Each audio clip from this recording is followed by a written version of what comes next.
Hello అండి. అందరూ ఎలా ఉన్నారు? ఈరోజు నేను మీకు ఒక సరికొత్త వీడియోని తీసుకొచ్చాను. అదేనండి, వైశాఖ పౌర్ణమి కదా!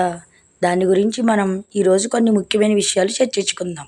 అసలు పౌర్ణమి ఎలా ఉంటుందో మనందరికీ తెలుసు కదా! పున్నమి వెన్నెల ఎంతో హాయిగా, ప్రశాంతంగా ఉంటుంది. చంద్రుడి వెన్నెల్లో మనం హాయిగా కూర్చుంటే మనసు ఎంతో నిర్మలంగా, ప్రశాంతంగా ఉంటుంది. గత నెల వచ్చిన చైత్ర పౌర్ణమి మనం చూసాం. ఎంతో మనసుకి హాయిగా, ప్రశాంతంగా అనిపించింది. అలాగే ఈ నెలలో వచ్చే పౌర్ణమి వైశాఖ పౌర్ణమి. ఈ వైశాఖ పౌర్ణమి సనాతన ధర్మంలో అత్యంత పుణ్య పవిత్రమైనదిగా మరియు ఆధ్యాత్మిక ప్రాముఖ్యత కలిగిన రోజుగా పరిగణిస్తారు. అలాగే ధర్మ కార్యాలకి, తపస్సుకి, ఆధ్యాత్మిక సాధనలకి, పవిత్ర స్నానాలకి, దాన ధర్మాలకి, అలాగే దైవారాధనకి కూడా ఇది ఒక విశేషమైన శుభప్రదమైన సందర్భంగా పరిగణించబడుతుంది. శాస్త్రాల ప్రకారం పౌర్ణమి తిథి అనేది స్వతహాగానే ఎంతో శుభప్రదమైంది. కానీ వైశాఖ మాసంలో వచ్చే పౌర్ణమి విష్ణుమూర్తి అనుగ్రహం పొందడానికి మరింత అనుకూలమైనదిగా పరిగణించబడుతుంది. ఇది విష్ణుమూర్తికి అత్యంత ప్రీతికరమైన మాసం అని చెప్పి అందరూ నమ్ముతారు. అయితే ఈ సంవత్సరం 2026లో వైశాఖ పౌర్ణమి మే 1 శుక్రవారం నాడు వస్తుంది. ఈ పవిత్రమైన రోజున విష్ణుమూర్తి పూజ, సత్యనారాయణ వ్రతం, పవిత్ర నదీ స్నానాలు మరియు దాన ధర్మాలు చేయడం వల్ల విశేష ఫలితాలు కలుగుతాయని అందరూ నమ్ముతారు. దీనినే బుద్ధ పౌర్ణమి, కూర్మ జయంతి, సత్యనారాయణ స్వామి జయంతి అని కూడా అంటారు. అయితే ఈరోజు భక్తి శ్రద్ధలతో విష్ణుమూర్తిని పూజించడం, ఉపవాసం ఉండడం, మంత్రజపం చేయడం, తపస్సు చేయడం, అలాగే దీపాలు వెలిగించడం, దాన ధర్మాలు చేయడం వంటివి చేయడం వల్ల శాశ్వత పుణ్యం, సంపద, ఆనందం మరియు మానసిక ప్రశాంతత లభిస్తాయని అందరూ నమ్ముతారు. ఈరోజు సానుకూల శక్తికి, కుటుంబ శ్రేయస్సుకు మరియు ఆధ్యాత్మిక ఎదుగుదలకి కూడా మార్గం సుగమం చేస్తుంది. ఈ పవిత్రమైన రోజున చంద్రుని పూర్ణ తేజస్సు మనస్సుని, ఆత్మని శుద్ధి చేస్తుందని అందరూ నమ్ముతారు. అందువల్ల ఇది మానసిక సమతుల్యత, ఆధ్యాత్మిక మేల్కొలుపుకి, అలాగే సానుకూలతకి కూడా అత్యంత అనుకూలమైన సమయం. మరి ఈ వైశాఖ పౌర్ణమి వ్రతం ఏ విధంగా చేయాలి? ఏ విధంగా దేవుని పూజించాలి అంటే వైశాఖ పౌర్ణమి రోజున బ్రహ్మముహూర్తంలో మేల్కొని స్నానం చేయాలి. స్నానం చేసిన తర్వాత శుభ్రమైన పసుపు రంగు దుస్తులు ధరించి సూర్యభగవానునికి అర్ఘ్యం సమర్పించాలి. ఆ తర్వాత శ్రీ మహావిష్ణువుని పూజించడానికి సంకల్పం తీసుకోవాలి. మరి ఇక ఈ పూజ ఏ విధంగా చేయాలి అంటే పూజ సమయంలో విష్ణుమూర్తికి పసుపు, పువ్వులు, తులసి ఆకులు, అగరబత్తి, దీపం, చందనం, అలాగే నైవేద్యాలు సమర్పించాలి. ఈ రోజున ఓం నమో భగవతే వాసుదేవాయ అనే మంత్రాన్ని జపించడం అత్యంత శుభప్రదంగా పరిగణించబడుతుంది. అయితే ఈ వైశాఖ పౌర్ణమికి ప్రత్యేకత ఏంటి? ఈ రోజున పాటించవలసిన ఆచారాలు ఏంటి అనేది చూద్దాం. మనం ఈ వీడియోలో ముందుగా అనుకున్న విధంగా ముఖ్యంగా చేయవలసిన ఆ 6 ముఖ్యమైన పనులు ఏమిటంటే మొదటిది స్నానం, దానం. తెల్లవారుజామున నదిలో స్నానం చేసి అన్నం, పండ్లు, బట్టలు దానం చేయడం అనేది చాలా పుణ్యకరమైన పని. తర్వాత విష్ణు పూజ. విష్ణుమూర్తికి పూజ చేయడం ద్వారా సంపద మరియు సౌభాగ్యం లభిస్తాయని అందరి నమ్మకం. తర్వాత మూడవది చంద్ర దర్శనం. సాయంత్రం చంద్రుణ్ణి పూజించడం, అర్ఘ్యం ఇవ్వడం అనేది తరతరాలుగా వస్తున్న ఆనవాయితీ. మరి ఈ రోజున ఏం చేయాలి? ఈ రోజున జపం, ధ్యానం, సత్యనారాయణ స్వామి వ్రతం ఆచరించడం అనేది చేయడం వల్ల చాలా విశేషమైన ఫలితం కనబడుతుంది. మరి ఈరోజు ఎటువంటివి నిషేధించాలి? శాస్త్రాల ప్రకారం ఈ రోజున క్రోధం, అబద్ధాలు, అసూయ, ద్వేషం, ఈర్ష్య ఇలాంటివి నివారించాలని సూచిస్తారు.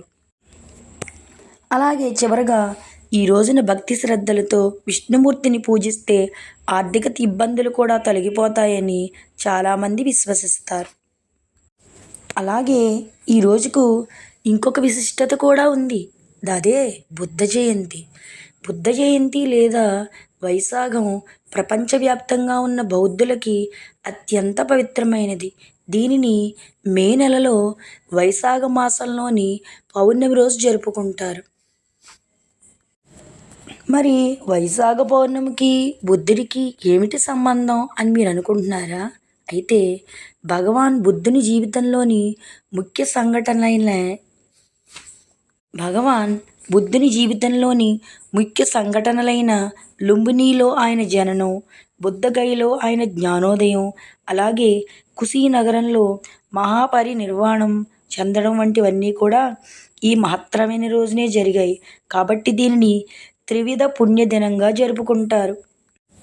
అలాగే ప్రపంచంలోని అత్యంత పురాతనమైన మతాల్లో ఒకటైంది బౌద్ధ మతం. 2.5 సహస్రాబ్దాలుగా మానవాళికి ఆధ్యాత్మికతకు కృషి చేసిన దానికి కూడా ఐక్యరాజ్య సమితి సర్వసభ్య సమావేశం UNO 1994 తన తీర్మానం ద్వారా వైశాఖ దినోత్సవాన్ని అంతర్జాతీయంగా కూడా గుర్తించింది. ఈ రోజును ప్రతి సంవత్సరం ఐరాస ప్రధాన కార్యాలయం అలాగే ఇతర ఐక్యరాజ్యసమితి ప్రధాన కార్యాలయాల్లో కూడా ముఖ్యమైన పండుగ దినంగా దీనిని జరుపుకుంటారు.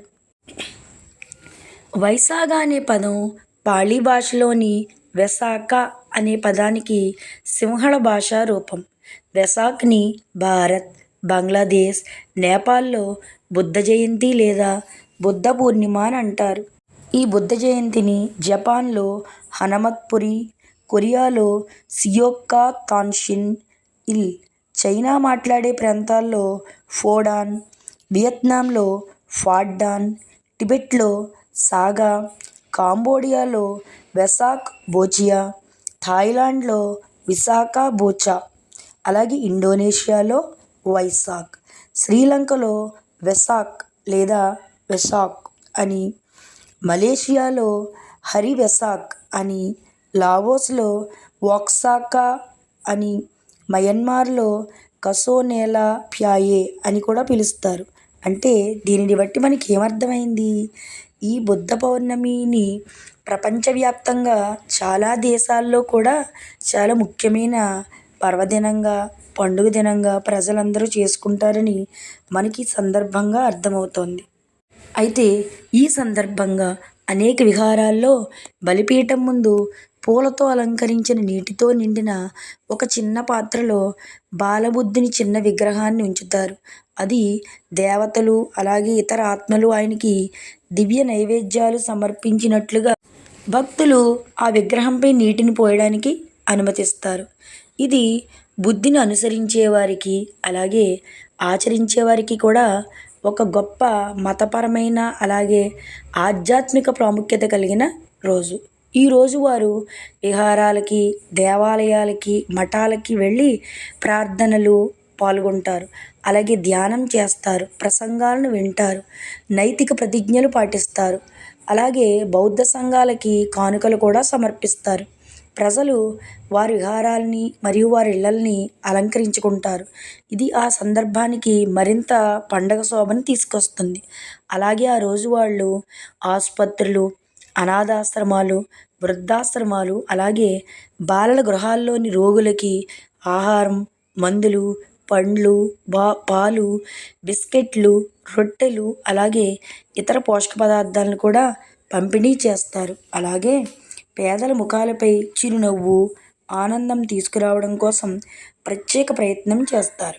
వ్యక్తి, సమాజం, దేశం మరియు ప్రభుత్వానికి శాంతి, ప్రేమ, సంతోషం, కరుణ, ఐక్యత, సోదరభావం, శ్రేయస్సు, సౌభాగ్యం కలగాలని కోరుతూ 2600 సంవత్సరాల క్రితం బుద్ధుడు స్వయంగా బోధించినట్టుగా ఇతర మతాల ప్రజలతో సామరస్యంగా జీవించడం, ఇతరుల నమ్మకాలను గౌరవించడం తమ పాత్ర అలాగే మన బాధ్యత అని బౌద్ధులకి గుర్తు చేయబడుతుంది.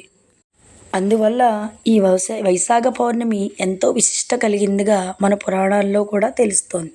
కాబట్టి మనమందరం రేపు విష్ణు భగవానుని ఆరాధన చేయడం, అలాగే వీలైనంత మనకి తోచిన దానం ధర్మం చేయడం, అలాగే వీలైతే సత్యనారాయణ స్వామి వ్రతం ఆచరించడం, అలాగే లలితా సహస్రనామాన్ని పఠించడం, సాయంత్రం సమయంలో చంద్రభగవానుని చూస్తూ లలితా సహస్రనామం పఠించడం లాంటివి చేయడం వల్ల మనకి మానసిక ప్రశాంతతతో పాటు ఆ చంద్రభగవానుని ఆశీస్సులు, అలాగే శ్రీ లలితా త్రిపుర సుందరి మాత కరుణా కటాక్షాలు కూడా కలుగుతాయి. కాబట్టి మీ అందరికీ ఈ వీడియో నచ్చిందని అనుకుంటున్నాను. వీలైతే సబ్స్క్రైబ్ చేయండి, షేర్ చేయండి, అలాగే లైక్ చేయండి. అందరికీ ధన్యవాదాలు. నమస్కారం.